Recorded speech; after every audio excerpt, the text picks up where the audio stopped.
లలిత exchange Utsav పాత నగల అదే బరువుకి కొత్త నగలు తీసుకో నగల ప్రైస్ లో 20% ఆదా చేసుకోవచ్చు. आगे बढ़कर टैक्स देने को तैयार हुआ है. इसलिए बीते वर्षों में टैक्स देने वालों की संख्या लगातार बढ़ रही है. यानी हमने जो कुछ जनता से लिया वो जनता के चरणों में ही समर्पित कर दिया. यही तो सुशासन है. यही तो राम राज्य का संदेश है. साथियों, कि संसाधनों का ऑप्टिमम यूटिलाइजेशन कैसे हो. अतीत में हमारे यहां प्रोजेक्ट्स को अटकाने, लटकाने और भटकाने की एक प्रवृत्ति रही है. इसके कारण देश का बहुत बड़ा नुकसान होता है. ऐसी प्रवृत्ति के प्रति सावधान करते हुए भगवान राम भरत से कहते हैं, और वो बड़ा इंटरेस्टिंग बातचीत है भरत और राम के बीच की. राम भरत से कहते हैं, कच्चिदर्थम विनिश्चित्य लघु मूलम महोदयम क्षिप्र भार भसे कर तुम न दीर्घयसी राघव. अर्थात मुझे विश्वास है कि तुम ऐसे कामों को बिना समय गंवाए पूरे करते हो जिनमें लागत कम और उसके लाभ अधिक है.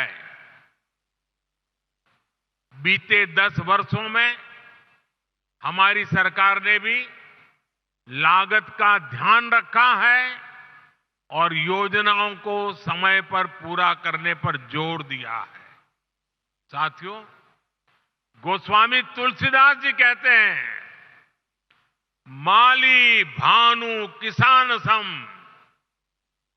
माली भानु किसान सम नीति निपुण नरपाल प्रजा भाग बस होहिंगे कबहू कलिकाल. यानी सरकार में माली, सूर्य और किसान जैसे गुण होने चाहिए. माली कमजोर पौधों को सहारा देता है, उसका पोषण करता है, उसके हक के पोषण को लूटने वाले को हटाता है. वैसे ही सरकार को, सिस्टम को गरीब से गरीब का संबल बनना चाहिए, उन्हें सशक्त करना चाहिए. सूर्य भी अंधेरे का नाश करता है, वातावरण की शुद्धि करता है और बारिश में मदद करता है. बीते 10 वर्षों में गरीब, किसान, महिला और युवा, इन सबको हमने ज्यादा से ज्यादा सशक्त किया है. हमारी योजनाओं के केंद्र में वही लोग सर्वोपरि रहे हैं जो वंचित थे, शोषित थे, समाज के अंतिम पायदान पर खड़े थे. बीते 10 वर्षों में लगभग 10 करोड़ फर्जी नामों को हमने कागजों से बाहर किया है. आज दिल्ली से निकला एक एक पैसा उस लाभार्थी के बैंक अकाउंट में पहुंचता है जो इसका हकदार है. भ्रष्टाचार के विरुद्ध लड़ाई, भ्रष्टाचारियों पर एक्शन सरकार की प्राथमिकता रही है. आप सभी को इन्हीं प्राथमिकताओं को ध्यान में रखकर अपना कार्य करना ही चाहिए. साथियों, राष्ट्र के विकास के लिए राज्य का विकास इस भावना के साथ जो काम हुआ है, इसके सुखद परिणाम आज हमें मिल रहे हैं। आपको कल रिलीज हुई नीति आयोग की ताजा रिपोर्ट की जानकारी अवश्य हुई होगी। जब कोई सरकार गरीबों के प्रति संवेदनशील होती है, जब कोई सरकार साफ नीयत से गरीबों की परेशानी दूर करने के लिए काम करती है, तो उसके परिणाम भी निकलते हैं।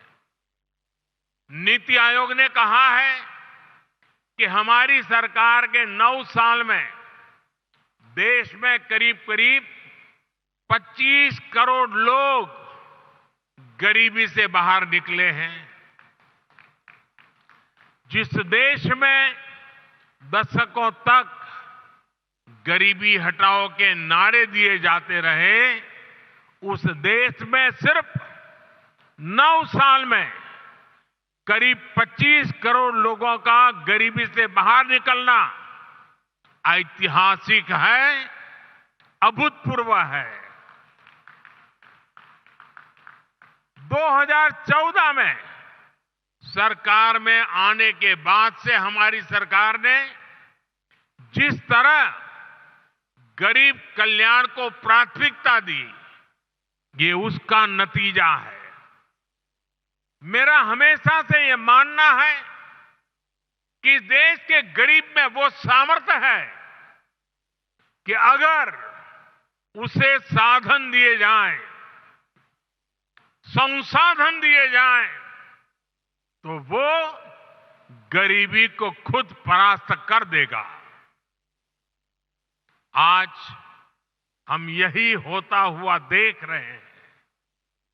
हमारी सरकार ने गरीबों की सेहत पर खर्च किया, शिक्षा पर खर्च किया, रोजगार स्वरोजगार पर खर्च किया, उनकी सुविधाएं बढ़ाई, और जब गरीब का सामर्थ्य बढ़ा, उसे सुविधा मिली, तो वो गरीबी को परास्त करके सीना तानकर गरीबी से बाहर निकलने लगा।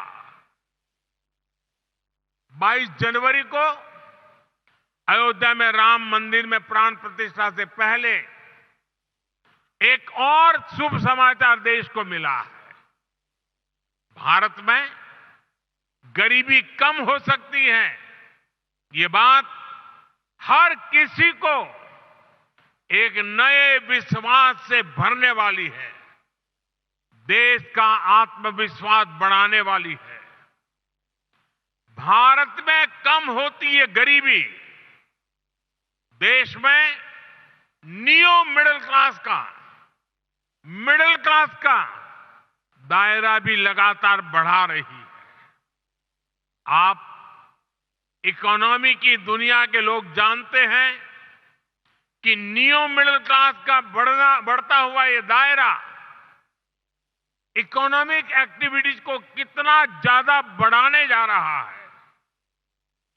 निश्चित तौर पर ऐसे में आपको नैसीन को और ज्यादा गंभीरता के साथ अपना दायित्व निभाना है। साथियों, आपको याद होगा, लाल किले से मैंने सबका प्रयास की बात कही थी।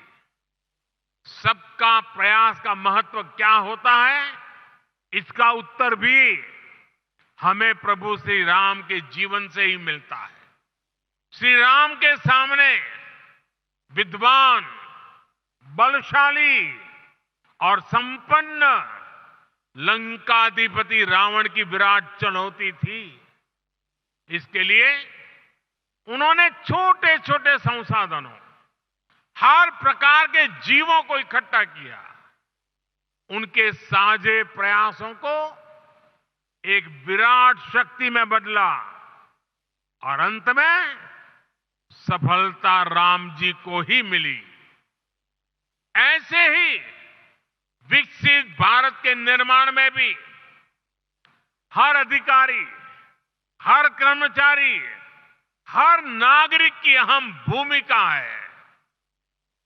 देश में आय के साधन बढ़े, देश में निवेश बढ़े, देश में व्यापार कारोबार करना आसान हो, इसके लिए हम सभी को मिलकर काम करना है। सबका प्रयास, इस मंत्र को लेकर के चलना है।